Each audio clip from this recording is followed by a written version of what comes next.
Yesterday we completed question number 9. Now only Pythagorean triplet concept is left. So let's discuss Pythagorean triplet today. Now what do you mean by Pythagorean triplet? A Pythagoras theorem you have done in class 7. What was it? Pythagoras theorem we were applying in a right triangle wherein we had perpendicular, base and hypotenuse. It applies only in the right triangle, and we used to do that hypotenuse square is equal to perpendicular square plus base square. So this is what we were doing in Pythagoras theorem. Now the three numbers which satisfy this theorem, those three numbers form Pythagorean triplet. Like if I take 5 as hypotenuse, 4 as perpendicular and base as 3, and if you put it, it will be 5 square is equal to 4 square plus 3 square. 5 square is 25, 4 square is 16 and 3 square is 9. So 25 is equal to 25. Both of them are equal. That means 5, 4 and 3. That is 3, 4 and 5. They form Pythagorean triplet. So is it clear what Pythagorean triplet is? Pythagorean triplet means the three numbers which satisfy the Pythagoras theorem. So any three numbers which satisfy Pythagoras theorem, you can write it. The three numbers that satisfy Pythagoras theorem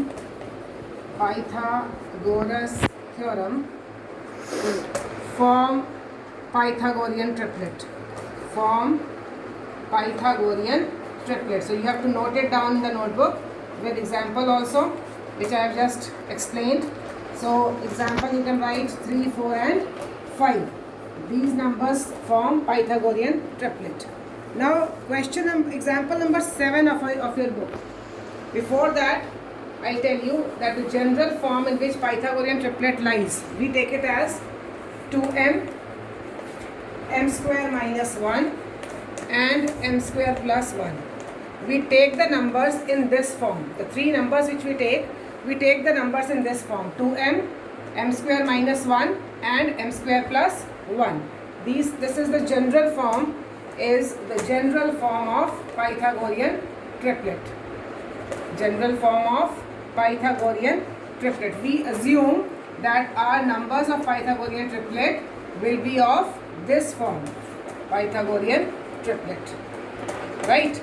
Now in example number 7, the question is, write a Pythagorean triplet whose smallest number is 8. Now you don't know out of this which is smaller, right? Or which is greater. So example number 7 will start. Example number 7. The smallest member is given 8. Smallest member is 8. That means out of those three forms, in any of the form you should take 8. So let me take 2m as 8. My one number was 2m, second number was m square minus 1, third number was m square plus 1. I don't know which is smaller. I am considering 2m is equal to 8. I am considering that 8 is the smallest member and 2m is the smallest member out of those. So m will be equal to 4. Now if my m is 4, what is my m square minus 1? M square minus 1 will be 4 square minus 1, 16 minus 1, 15. What is my m square plus 1? M square plus 1 will be 4 square plus 1, 16 plus 1, 17. So my three numbers will be 8, 15 and 17. 8, 15 and 17. Smallest member is 8, it is clear, because other two members are greater than 8. That means we have taken it correctly. Now we'll just check whether they are forming a Pythagorean triplet or not, right? So my numbers are 8, 15 and 17. 8, 15 and 17. We can check it. The biggest number is always hypotenuse. So 17 square is equal to 15 square plus 8 square. 17 square I told you it is 289. 225 plus 64. Now 225 plus 264 is 289. So that means yes, it is forming a Pythagorean triplet. So we have taken the smallest member as 8 correctly, right? So example number 7 I have told. Example number 8 is also same. Find a Pythagorean triplet whose one member is 12. Whose one member is 12 now. One of the member is not given smallest member, just one member is 12. Example 8. One member is 12, right? So again I can take 2m is equal to 12. So m will be equal to 6. If my m is 6, then m square minus 1 will be 6 square minus 1, 36 minus 1, 35. M square plus 1 will be 6 square plus 1, 36 plus 1 equal to 37. So my numbers have become 12, 35 and 37. 12, 35 and 37. And just check it, they will also form a Pythagorean triplet, right? So whenever your number is even given, this is my suggestion that you start with 2m only. If your number is odd, then you can take that odd number as m square minus 1 or m square plus 1. This is just my suggestion. It will not be applicable for each and every question. But yes, in most of the times it will be correct. Right? So question number 10 is your homework now. Depending on these two questions, you will try. If any problem comes up, you can ask on my personal window. Question number 11 and 12, I am not going to explain it. First you try yourself, because these are just the patterns you are going to enjoy. You are going to enjoy these. Just look at the pattern, observe them and try to do it on your own. If any problem comes up, then I'll take up in my later class. Okay, now we are starting with a new exercise today.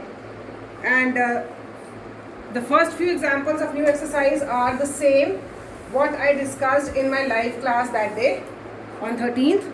So all those topics again. And just moving on with example number 1 of exercise 3.3. So I am starting with 3.3 today. Example number 1. Find the square root of 64 by successive subtraction. Now this thing I told in my live class that day, how to do successive subtraction. Do you remember? For successive subtraction, we start subtracting odd numbers and we start from 1. So 64 minus 1, 63. 63 minus 3, 60. You have to just subtract the odd numbers. 60 minus 5, 55. 55 minus 7, 48. 48 minus 9, 39. 39 minus 11, 28. 28 minus 13, 15. 15 minus 15, 0. We have got 0. So 64 is a square. Now you have to find its square root. So what is the square root of 64? We'll just count how many steps are there. 1, 2, 3, 4, 5, 6, 7, 8. Now 8 steps are there. So root 64 is 8. So this is how you find square root by successive subtraction. Again I am repeating. Whenever you have to find the square root by successive subtraction, you just have to start subtracting the odd numbers starting from 1. Odd successive numbers. So start subtracting till you get 0. If you get 0, that means this number is a perfect square. Just count the number of steps in which you have got 0. So in this question we have got 8 steps. So root 64 will be equal to 8. Moving on to example number 2. Example number 2 is find the square root of 324 by prime factorization. So prime factorization also explained. 2 1s are 2, 1 is left, 12, 2 6 are 12, 2 2s are 4.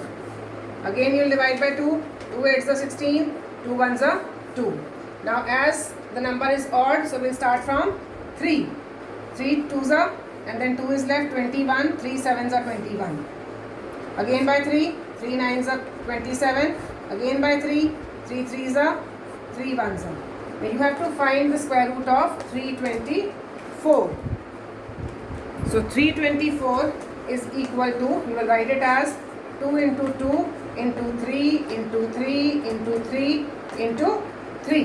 Now make the pairs. One pair, second pair, third pair. Out of all these pairs, you have to take one out. So 1 2, 1 3 and one more 3. So 3 3s are 9, 9 2s are 18. So square root of 324 will be 18. This is your answer. Next, move on to example number 3. Example number 3 is find the square root of 6400. 6400. That day I told you that if your last number is 0, you can start from 2 and 5 both. So I am starting with 2, 3200. Again 2, 2 ones are 1600. Again by 2, 2 8s are 16, 0 0. Again by 2, 4s are 8. Again by 2, 200. Again by 2, 100. I am continuing here.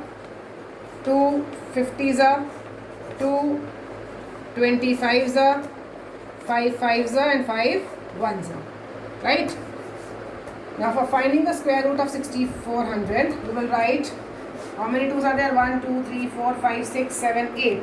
So 8 2s. 1, 2, 3, 4, 5, 6, 7, 8 and 2 5s. So all this in the root.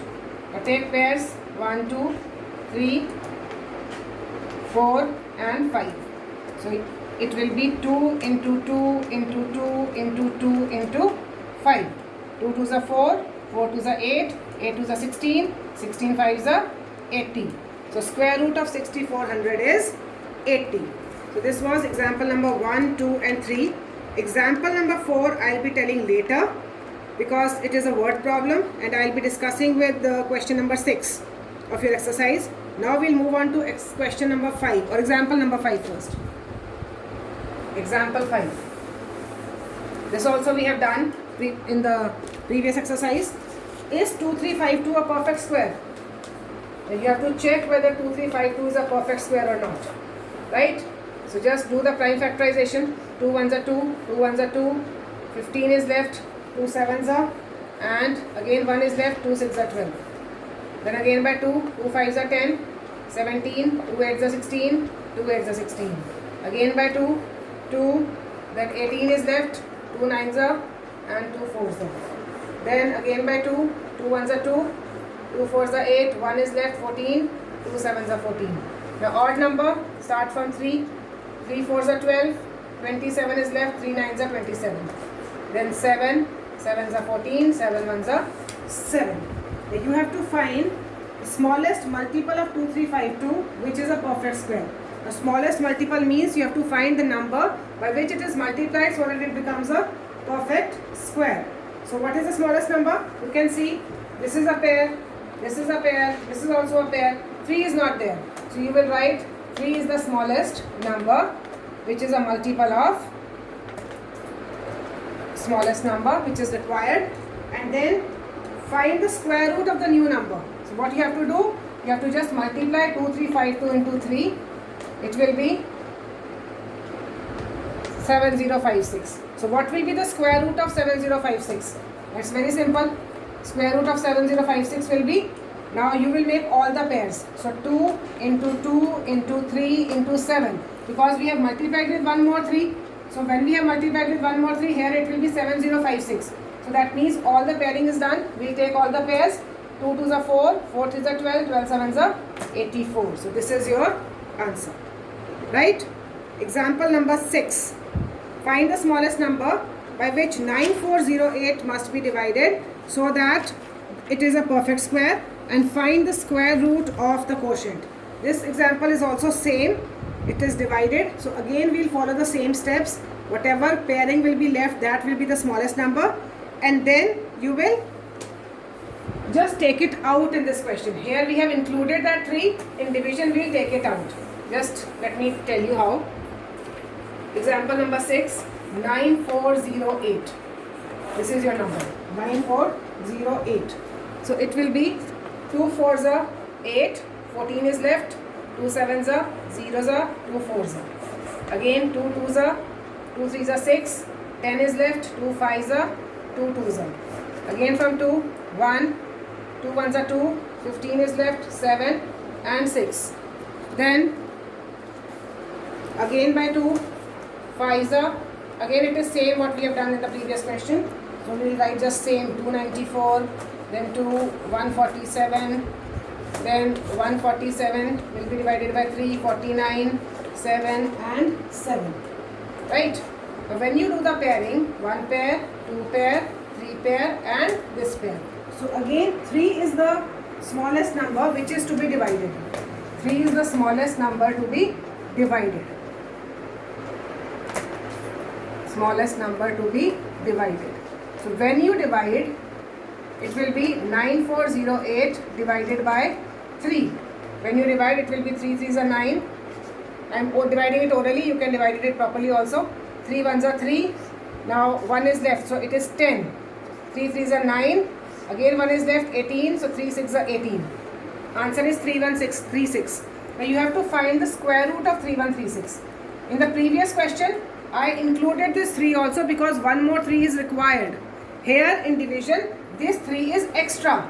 This 3 is extra. We don't need this 3. If this 3 would not have been there, this will already be a perfect square. So what we will do, except this 3, we will write all the other numbers. 2 into 2 into 2 into 7.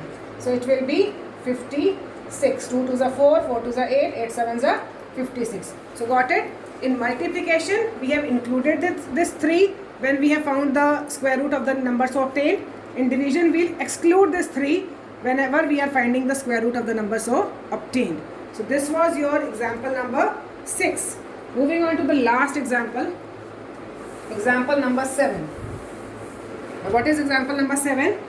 Find the smallest number which is divisible by each of the numbers 6, 9 and 15.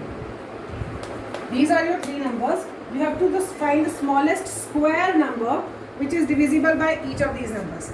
Means आपको एक ऐसा perfect square ढूंढना है जिसको अगर हम इन तीनों से divide करें तो वो exactly divisible हो. That means उसका remainder 0 आ जाए. Is it clear? These are the 3 numbers given. आपको एक ऐसा square number ढूंढना है इनसे बड़ा जिसको अगर इन तीनों से अलग अलग divide करें तो remainder 0 आना चाहिए. For that what we'll do? We'll find the LCM of these 3 numbers first. 6, 9 and 15. Find the LCM. 3 2s are 6, 3 3s are 9, 3 5s are 15. Now these 3 numbers do not go in any table, so we'll multiply all to find the LCM. So LCM is 3 into 2 into 3 into 5. Right?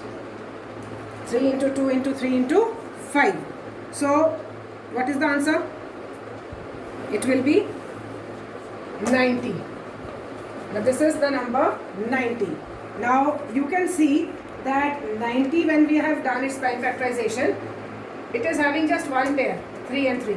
2 and 5 are not having any pair with them. That means 1, 2 and 1, 5 are required. So when we do its prime factorization properly, it will be 3 into 3 into 2 into 2 into 5 into 5. Only then it will become a perfect square. So for a perfect square, we will write for a perfect square, 1 more 2 and 5 are required. That means what do you want? 2 into 5? 10 is the number to be multiplied. 10 is the number to be multiplied with 90 to get a perfect square, to be multiplied. That means 90 into 10 if you take, it is 900. So 900 is the smallest number, smallest square number which is divisible by each of these numbers. So you write the answer. After we are moving on to this, then we are writing the answer. 900 is the smallest square number divisible by these 3 numbers. Square number divisible by these 3 numbers. So it is clear. Again I am repeating. First you have to find the LCM of these numbers. LCM is 90. Now 90 is not a perfect square because proper pairing is not there. Now what do you require now? What do you want? You want 1 more 2 and 1 more 5? If 1 more 2 and 1 more 5 are there, then it will be a perfect square. Now 1 more 2 and 1 5 together will make 2 5s are 10. That is, if 10 is multiplied with this 90, you will get the number which is a perfect square. So 90 into 10 is 900, and 900 is the smallest square number. For checking, you can just check that when you divide 900 by 6, you will get the answer 150. When you divide 900 by 9, your answer is 100, remainder is 0. When you divide 900 by 15, you will get the answer 60. So all of them are exactly divisible by these three numbers. Now, for today, my class is over. Now listen to your homework. You have to complete question number 10, 11, 12 of exercise 3.4. Plus, you have to complete till question number 5 of exercise 3.3. Question number 1, 2, 3, 4 and 5 based on these examples only. Tomorrow we'll be starting with the word problems. Thank you so much.